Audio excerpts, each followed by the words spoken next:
Once you have the right mindset to even begin on that path and the right mindset to know that you can figure anything else out that comes along, you need a strong why to continue to push forward, okay? To push through the mental and emotional strain and lows to fight past the obstacle and push forward. One of the main reasons that businesses fail is because people don't stick at it long enough. They give up too soon. They give up before they've really figured it out. And a lot of that is due to, again, their mindset.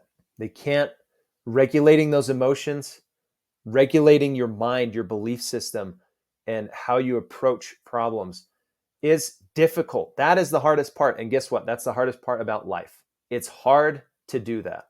So you need a strong why. Why are you pursuing this path? What is it for you? Why are you putting yourself in an environment and a situation where it's going to be hard and it's going to stretch you and grow you? Why? Okay. And this probably more so with entrepreneurship than stocks or real estate investing, right? Because you're putting yourself out there, right? This is, you invest in a stock and the stock doesn't do well. Well, that's the stock's fault. It wasn't you. That company didn't do well, or the economy didn't do well. With real estate, you kind of just, both these things you're just kind of doing under the radar. You can just be doing it. It doesn't have to be widely known, right? Something about owning a business or starting a business is that people know that you're starting and people will tell you their opinions, and most of them are not very helpful. Okay. So you have to understand why you're doing it. For me, one of my important principles and values in life is being a creator. I am a creator. And I'm not talking about in the sense of like a content creator, right? This is like a new category. I'm just talking about deep inside me, I have a strong desire to create. And I exercise that in a lot of different ways, right? I do my own home renovation projects. I built a deck on the back of our house, right? These are all creations. Something from nothing is important to me. And I think that innately all humans, we are creators at heart. We have creativity, but it is a muscle and it needs to be exercised. And I think most of us probably just haven't been in the environments that foster creativity, right? The school system does not really foster creativity. They foster conformity. It doesn't really matter. It just matters what your grades are, generally speaking. Okay. So that environment fosters conformity. Growing up, creativity, it depends on how you were raised, who raised you, what their philosophies were. But generally speaking, we were raised to conform rather than raised to create. When we're in our workplace, sometimes if we try to too much creativity, then we're troublemakers. We're outcasts, right? It's just like, here's the job. It's simple. Just repeat like a robot. Just do the task and then the next one and then the next one. You don't need to think about it too much. So most of the environments we've been in have not been environments that foster creativity. And so you might not have exercised that in a while, but I believe that it is within all of us. And that's something that's important to me. It's an important value. I want to spend my time creating. Business is a major outlet for me to be able to create and exercise creativity. I get to control the outcome. I control the structure. I control my time. I control who I work with. I control on and on and on. If I want to adapt and change, I can. I have control over it. I am the creator over this thing. Okay. So that's my why. At least that's a big part of it. What is yours? It doesn't have to be about creation for you. Okay. That's just what makes sense for me. That's what feels right for me. What is it for you? Is there a service that you just believe in so deeply that people need, that you are willing to persevere because it's for the greater good? Thinking of all the people you can impact. I mean, there could be a million things here.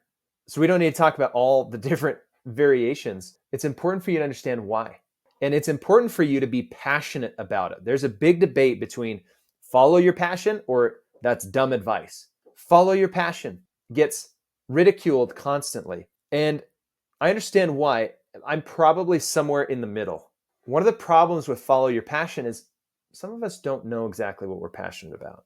And so then we get stuck and then we just don't do anything, right? You're going into college and like pick a major. What are you passionate about? It's like, I don't know, computer science, business, social studies. I don't know. We don't know. We don't know what we're passionate. We have some passions. We have some hobbies. We have some things we like. But is really difficult to just say, oh, follow your passion. So I understand that practically speaking, it's maybe not the best advice. But on the flip side, would you not rather do something that you're interested in? Would you not rather do something that's fulfilling for you? Would you not rather do something that you like? Yes, you would. Because if you do things you don't like just for money or the title or prestige or whatever, you're going to burn out. You're going to lead an unfulfilled life and you will burn out. Okay. That is just, you're not going to keep going. Steve Jobs talked about this. He said, follow your passion. I can't remember his exact quote. It might not have been that. I think that's partially where the follow your passion kind of principle kind of became big. I think he said it in a commencement. He said, follow your passions. And the interesting reason was this: if you don't follow your passions, then you will give up. If you don't believe in what you are doing and you don't have a strong why behind what you are doing, you will give up when things get hard. And that is the truth. I wasn't always passionate about money. I didn't care about money. When I was growing up, I did not care about money. I mean, I worked hard. I wanted to earn money so I could get stuff that I liked. I had to buy my own clothes in high school, right? If I wanted anything, I had to buy it. So I had to go earn money to go do those things. But it was just a tool. I didn't care about money one way or the other. I didn't care if I had a lot. I just needed enough, right? I certainly wasn't passionate about learning all about it. In fact, I job shadowed my dad, who is in a money industry, in accounting. I job shadowed him and I said, this is the most boring job ever. I could never do anything like that. Working with numbers all day? No. So I was not passionate about numbers and finance. I found a need inside of me that said, if I want my life to look a certain way, then I need to understand how money works. I need to understand about investing and planning and taxes, because it's money that is going to help create the lifestyle that I want for my family. And so that's why, I graduated with my degree, my bachelor's degree in Middle Eastern Studies and Arabic. And I was going to go work in embassies, foreign service and all that. And right as soon as I graduated, I went to Fidelity Investments. Had I taken any finance classes? Nope. Did I know anything? I had intro to business, I think, as a general at some point. We maybe played a stock market game for a few weeks. That was it.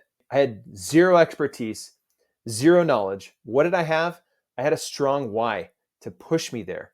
And once I got there, I developed a passion for it because I liked it, I was good at it, and there were a lot of people that needed help with it. And I was fulfilled by helping those people. It gave me a lot of satisfaction because it clicked. It clicked in my mind logically. I understood it intellectually, and I was able to help people.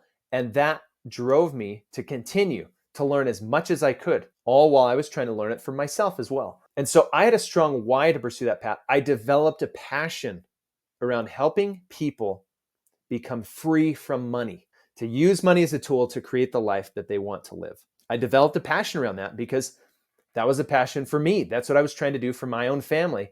And I found a way to do it. And so I was helping other people and I became very passionate, and I'm very passionate about it. I'm very passionate about it now. I didn't start like that, but I developed it. Okay. So you need to follow your passion. You need to have a strong enough why that you will keep going. You will push through adversity because your why is strong enough. Your reason for doing it is compelling enough that you will continue to go even when it is extremely difficult to do so. So, what is your why? Figure it out. Why do you want to do this? Okay. Part of me was because I wanted to be a creator. It was an outlet for creativity. And another one is I really thought about what I wanted my life to look like. So let's dive into that one next. Purpose creates endurance. Stay focused on your why.